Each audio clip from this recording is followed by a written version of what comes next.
బీసీల 42% రిజర్వేషన్లకు చట్టబద్ధత కల్పించాలని డిమాండ్ చేస్తున్నారు ఎంపీ ఆర్ కృష్ణయ్య. పార్టీ పరంగా రిజర్వేషన్ల పేరుతో స్థానిక సంస్థల ఎన్నికలు నిర్వహిస్తే రాష్ట్రంలో బీసీలంతా యుద్ధం ప్రకటించి పోరాటం చేస్తారని హెచ్చరించారు.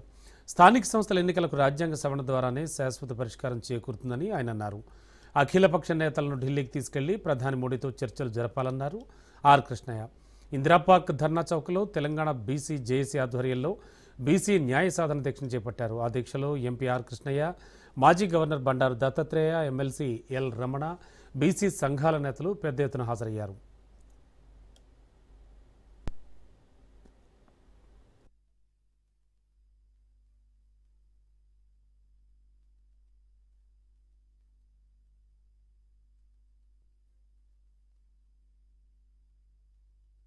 రాజ్యాంగంలోని 243 D6 ప్రకారము ఈ జీవో నెంబర్ 9 జారీ చేశారు.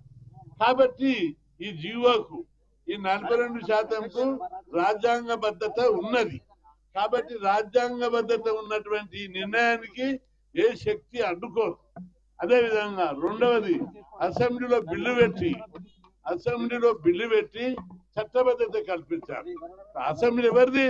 ఈ రాష్ట్ర ప్రజలందరూ ఎన్నుకున్నది.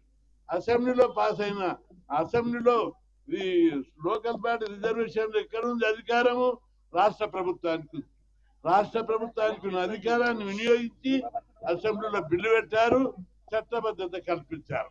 న్యాయపరంగా ఇంతకుముందు మన సోదరులందరూ కూడా చాలా క్లారిటీగా మాట్లాడారు. న్యాయపరమైన అవరోధాలు లేవు. గతంలో 50% సీలింగ్ అవి ఇవి అడ్డమైన అవరోధాలు ఇచ్చారు.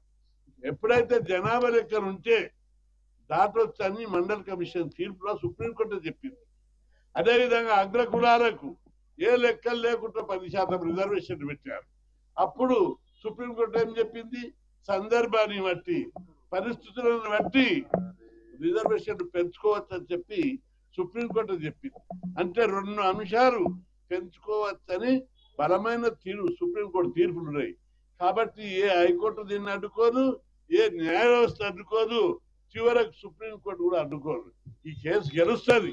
ఇంతవరకు బలంగా వాదనలు వినిపించకపోవడం వల్ల కేసుకు అడ్డంకులు సృష్టించారు. ఈసారి హైకోర్టులో గెలుస్తుంది, సుప్రీంకోర్టులో గెలుస్తుంది. కేసు గెలుస్తుంది అనే భయంతో వీళ్ళు ఎన్నికలకు పోతున్నారు జాప్యం.